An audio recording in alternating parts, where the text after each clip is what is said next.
Hi, I'm Chris Tsai, AI Samurai, aka Halordain.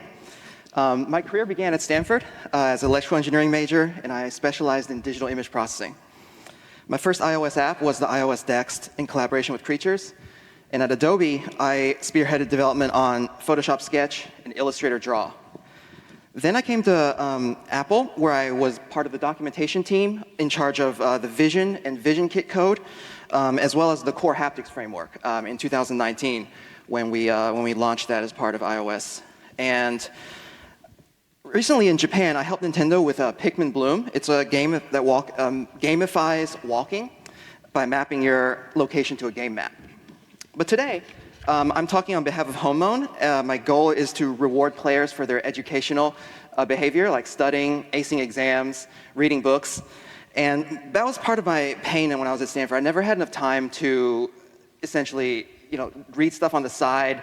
And every minute I wasted in the game world, whether it was Hyrule or Kanto, I felt was wasting like a part of my life that I wanted to devote to my studies and learning. So I hope to rectify that with Honmon. So what are Honmon? They are essentially creatures all around us. They're in books, they're in libraries, they're in bookstores. Anyone with an idea has a Honmon, and I'm here today to essentially give you a tour of the place where we can find them and learn from some of the students in the different campuses around the world of Honmon, what they can teach us about AI and what they can teach us about development with Swift. Every campus has its own thought process, its own philosophy, and I think it can benefit all of you and all of us as developers to learn how those philosophies can help us in our AI development. Let's start with Flameria. Flameria is a campus of fire. Everyone's a hothead, and as you might imagine, they shoot from the hip. They program first, ask questions later. This is Fiona. Fiona is a marathon runner, a cross-country runner who is so impatient she will not wait for anybody. And her philosophy is to move fast and break things. This is a very important philosophy for AI development because as you come from a world without it, it's easy to get stuck in our old ways. So we have to dive headfirst into it and try things and break things without thinking about consequences. I think you have to, there's no such thing as a half-baked AI approach. You have to go all in and try things, discuss things with your agent, and your AI agent, I should say, and you get the feedback back and apply that immediately to your development. So you should learn by creating things rather than consuming more and more YouTube videos. I think let your agent do the consuming, let yourself and your own hands do the creating. Have a goal in mind so that you can essentially ground all of your development in a single goal, in a single app. And then converse with AI as you go. Don't try to YOLO it. Try to get into a conversation, a discussion, ask it what it knows, whether you're doing the right thing. And some of the approaches that you take to trying new things out, like on a Swift playground, will also apply to AI. The IDEs that you can use right now are mostly Windsurf and Cursor. I use Cursor more, but I think it's up to you which one you prefer. They both have different advantages, and they both have the agent embedded in. Let's go to Jolton. Jolton is a campus of essentially toddlers. Toddlers are some of the genius around Homonia that built on the cutting edge of starting tech. Joltonian students are some of the smartest, youngest geniuses in all of the land. They test out of their grade by the age of 3. You can see young Cypher tinkering with his Honmon Scarab pin on the left as he tries to figure out what makes the Scarab beetle tick. He's going to try to work on an electric vehicle called the Volkswagen, navigates using AI. But today, I want to focus on Biddy. She's just a toddler, but she teaches microcontroller programming at Jolton. She likes to break down difficult concepts into blocks. So her motto for approaching AI and anything in life is to break the biggie into the bitty. She likes to code in atomic functions, and you probably know about completion blocks, dispatch async blocks, closures in Swift. Those are all blocks, but for our purposes, I like to think about blocks as also as smaller apps. Like the Apple sample code is a good example when you go download it from documentation. It tests one new feature and one API, and you can iterate quickly because the code is very self-contained. And for AI, it's good because you can also restrain its motion and its activity to a single block of single small code base.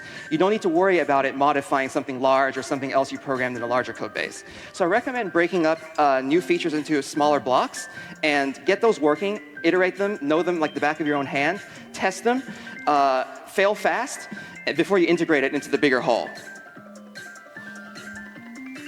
Speaking of which, Biddy is also an experimentalist. In Jolton, she has a lab where she runs experiments very quickly. And one of the features we worked on with Honmon is this feature called Fusion. Fusion is essentially taking two monsters, one that's like a face parent and one that's a color parent. And you fuse them to get an offspring that has the color palette of the one parent and the face of the other parent. And so this was something that required a lot of experimentation. And with AI, it's easy to just go into Python, like using the Colab or Jupyter notebooks, and prototype things. You see these Jupyter notebooks on the internet that Python researchers use to do their research, whether it's LangChain or LangGraph or even RAG. A lot of AI researchers use Python because it's big in the research community. But I actually use MATLAB. So MATLAB is very similar to Python. It has its interpretive language, but it lets you interact with it in code. So if you run a script in MATLAB and it breaks or it errors out, you still have all the variables and everything local, and you can explore them. And more importantly, MATLAB stands for Matrix Laboratory. So what that means is it's very optimal on vector data, matrix data, which, as you know with AI and algorithms like RAG, you need to work with matrices, and images are matrices as well. So when you experiment, it's very important to iterate quickly and quickly see your result on screen so you can know what's going on, what's wrong with it. And this is the kind of approach I use to developing Fusion, because as you know, color palettes are also just vectors of data. They're like indices, RGB, and mapping those from one Honmon to another was very, very quick done through MATLAB. Sprite is the software I use with MATLAB to look at palettes visually. As you can see in this graphic at the bottom, it shows a sprite that's broken down into a color palette, and it lets you do matrix operations quickly in tandem with MATLAB.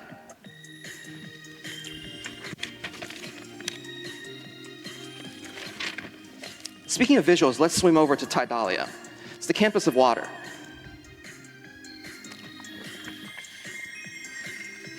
Today I'd like to focus on Nixie.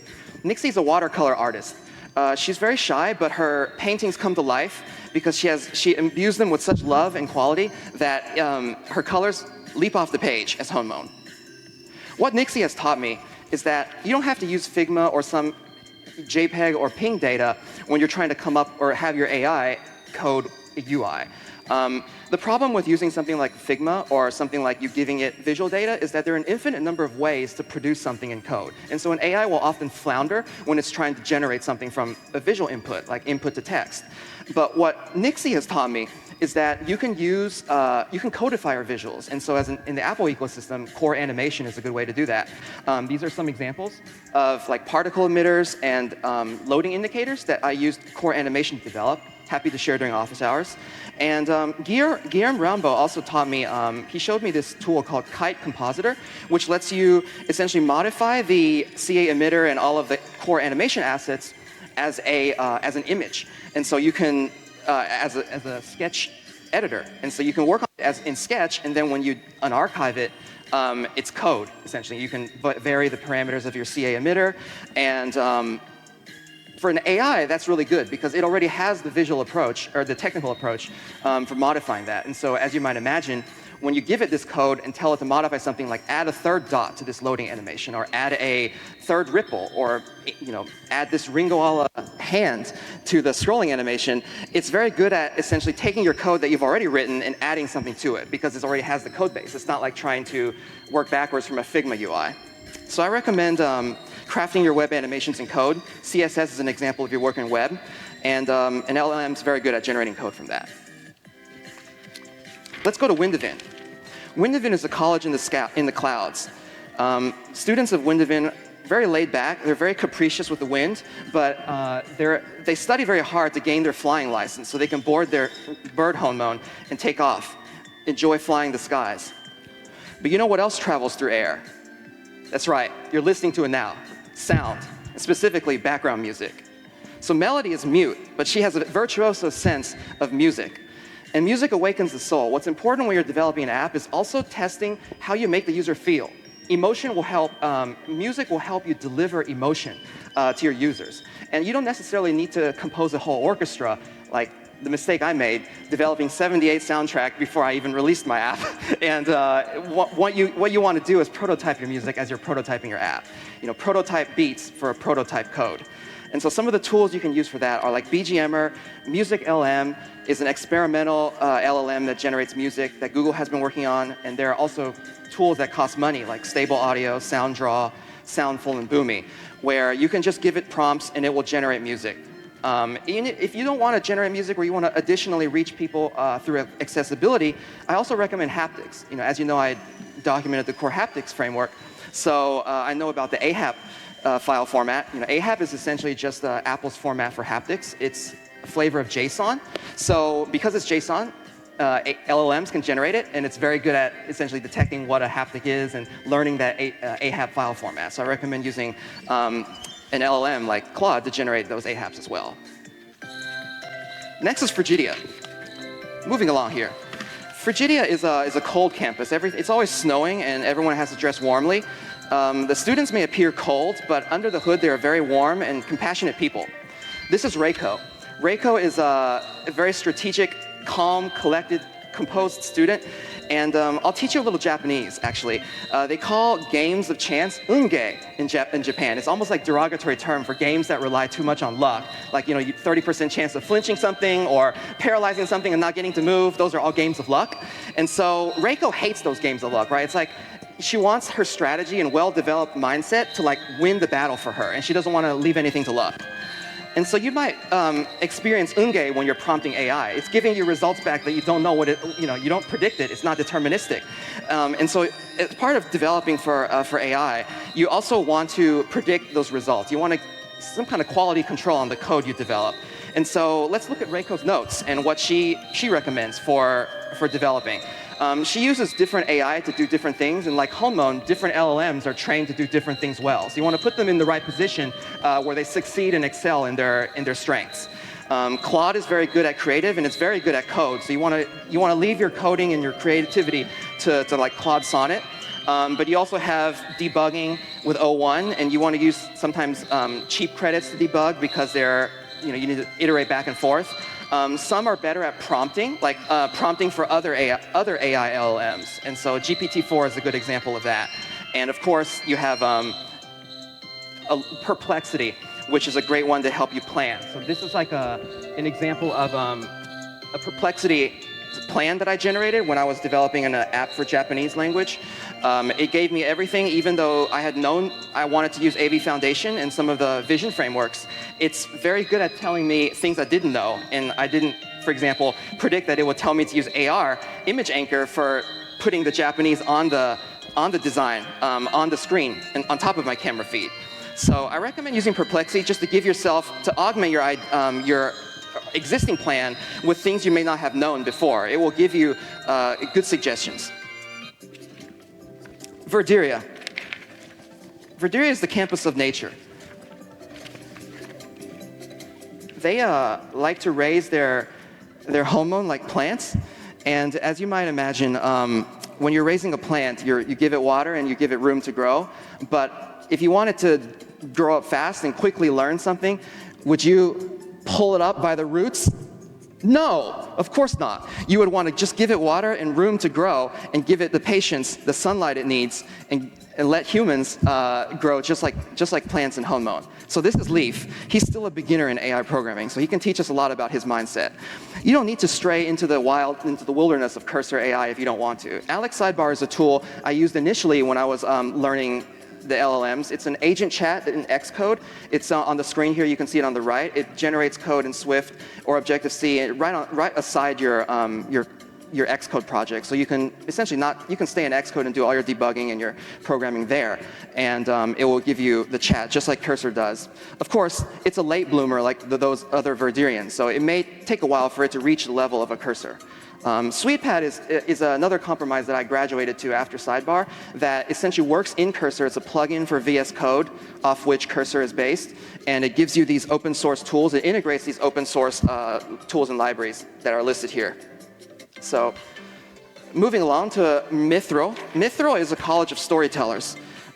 The storytellers in the tradition of Odysseus in the Odyssey and Iliad like to adventure into the ocean and see distant lands. Then they want to come back and pass on their lessons and their adventure logs to those that follow, the future adventurers. And you know how they do that? That's right. Documentation. This is Kai. His approach to AI is the same as documenting his adventures. He likes to document all the things he learns and summarize them in Markdown files. There are different ways you can tell your AI to do stuff. Markdown is obviously the lowest level of it. You can also write cursor notepads if you work in cursor. These essentially tell your agent how you want it to, like it gives it house rules for how you want to program. You can instruct it in style, what platform you're developing for.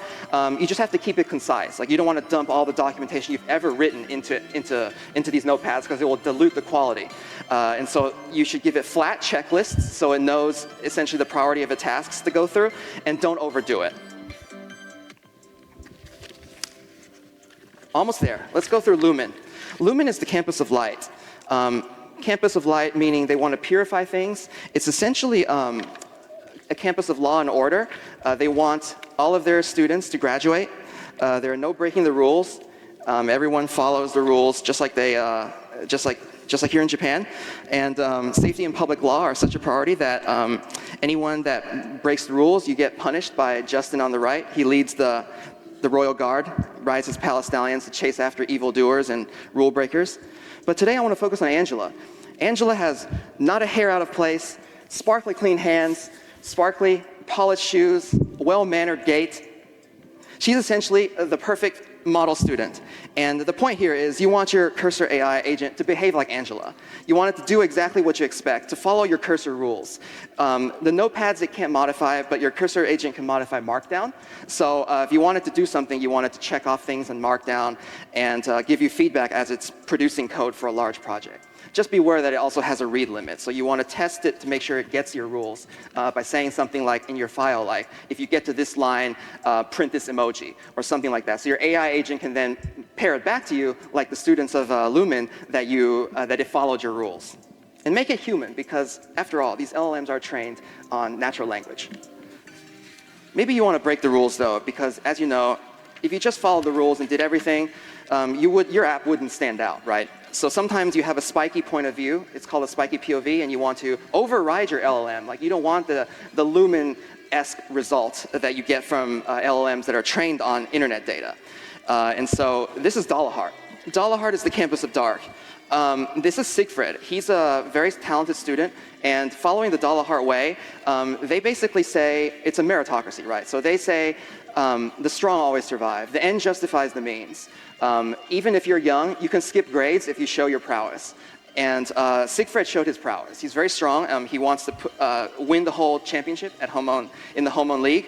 And Dollarheart serves him well because they put the strongest ideas in the hands of the strongest executors.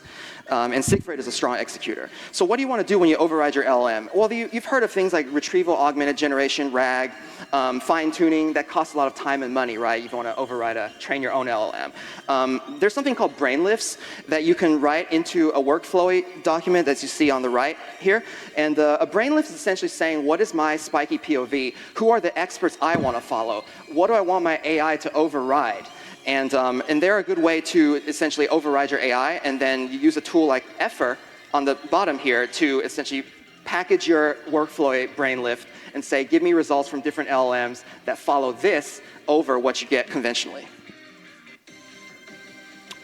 Granitone is the College of Stone. This is Don DeLeon. He celebrates, he teaches the history and taxonomy of Honmon. And at Granitone, they want to build on a solid foundation.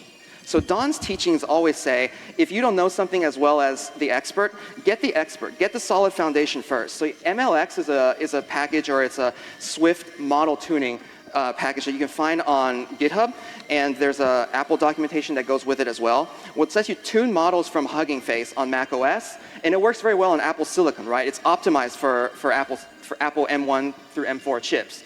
And so you can even do things like stable diffusion on it, image-to-image processing. The point I like to make is twofold. One is, if you have specific domain expertise that an LLM that's trained on standard data doesn't have, you want to use fine-tuning because you want to give it documents that aren't available publicly. Like when I was at Nintendo and other companies, sometimes you're developing something that's like, I made a game that every time you sustained a hit, you had a medical injury. And I wanted these medical injuries to kind of mirror real-life injuries, right? I didn't want my players to think, oh, I got hit with COVID. I can just inhale smelling salts to get cured, you know? So you don't want these false information to permeate the minds of your players. So you have to train it with real data, and you train it with maybe medical documents. If you're a PhD student, maybe you train it on papers you've written, and you fine-tune your model so that it knows these specific domain fields that you can then put on your app and make it your mode. And the second point I'd like to make is that sometimes you don't want that round-trip lag that you get from querying through an OpenAI API, right? So you want something that's local on your app, on your device. And so you can train something and then fine-tune it using MLX Swift and then include it as part of your app. So you can make queries to your LLM just making a local call. You don't have to do the round trip.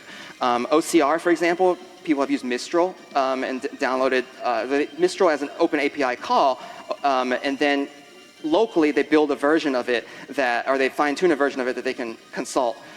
Just make sure you add the increased memory limit entitlement, because these models are quite large and they may take up a lot of space. Last campus we're going to talk about today is Sakura Dera.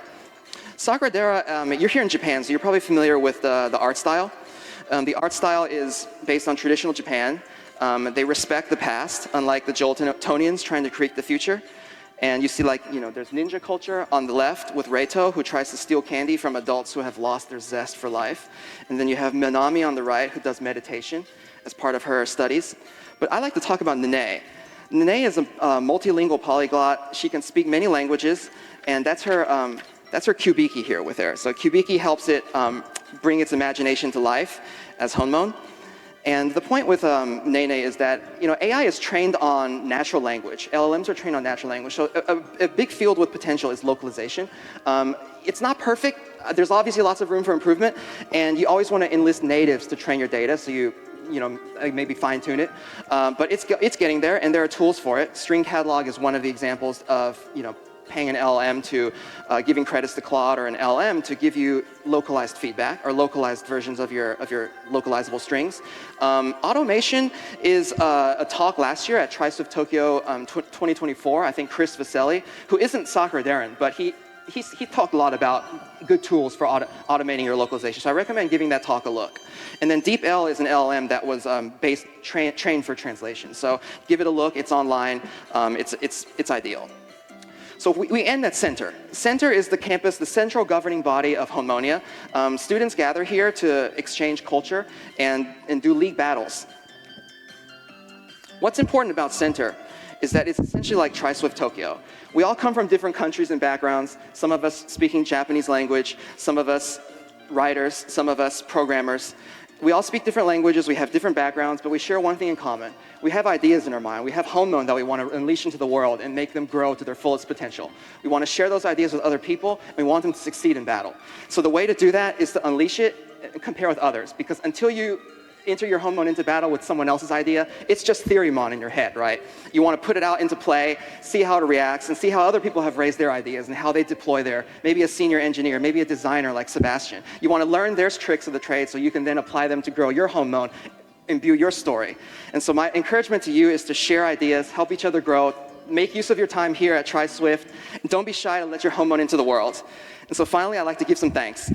As you know, with any game, you see credits on the screen, right? So at the end of a movie, at the end of a game, there are always these scrolling names, right? You just mash your button to get through them. You want to get to New Game Plus. You want to quickly get through your credits, right? No one reads the names, right? But I want to encourage you, if you're creators on a team, is to give your creators time to shine. Give them individual moments where their names show up in your app or at the end of a screen. And if you're afraid that your players and your users don't want to sit through this, then gamify them. Gamify your credits by adding something like a high score, adding something like Easter eggs, something like Where's Waldo, find something on the screen, find the difference, whatever it takes. Lots of games have done this. I think even Smash Brothers, you can shoot the letters or something and make it something that your players want to do so they come back and view the credits. Give the creators on your team the time they deserve to shine. And so I'd also like to thank you for giving me my time to shine and giving me my time to speak up here. It's an honor, and I want to wish you the best. Swift Tokyo. That is all. Thank you.